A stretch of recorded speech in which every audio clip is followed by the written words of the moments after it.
100 টাকার মধ্যে 98 টাকাই মালিকের পকেটে গিয়েছে, আর 2 টাকা হলো শ্রমিকের পকেটে গিয়েছে। আমরা এমন বৈষম্যমূলক রাষ্ট্র আর চাই না।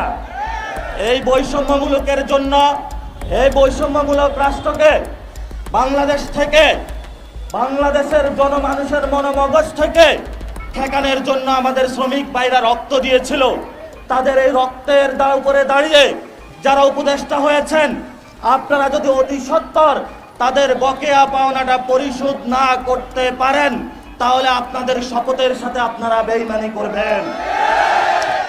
আমাদের ভাইরা রক্ত দিয়েছিল, আমাদের ছাত্র ভাইরা রক্ত দিয়েছিল, জগন্নাথ ভার্সিটির ছাত্র ভাইরা এসেছিল, তাদের দাবি পূরণ হয়েছে।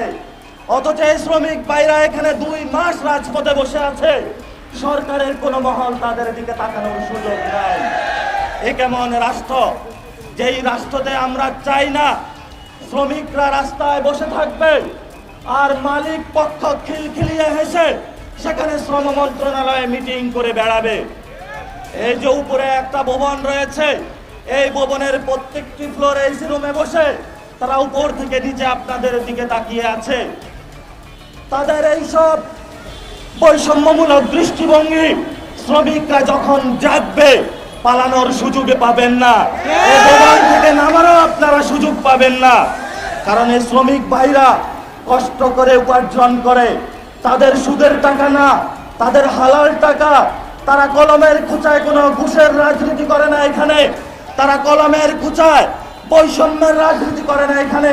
তারা একটি সুন্দর বাংলাদেশ দেখতে চায়, যেখানে তারা দিন রাত পরিশ্রম করে নিজের বাল বাচ্চা এবং মাকে কিছু যায় খাওয়ানোর চেষ্টা করে। এই যে আমাদের মা বোনেরা বসে আছেন, আজকে এখানে যারা প্রতিনিধি উপস্থিত হয়েছেন, এবং আপনাদের থেকে আপনারা একটা প্রতিনিধি দল ঠিক করুন।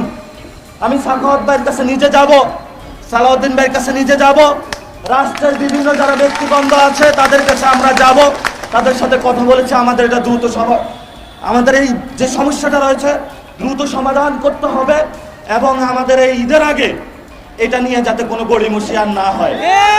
যদি গড়িমসি হয় তাহলে ব্যবস্থা ভালো হবে না আমাদের। আপনারা সব ঐক্যবদ্ধ থাকবেন।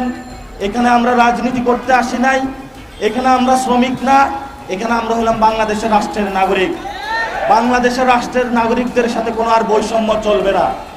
আর আপনাদেরকে আরেকটা জিনিস বিষয়ে হুঁশিয়ারি থাকতে হবে।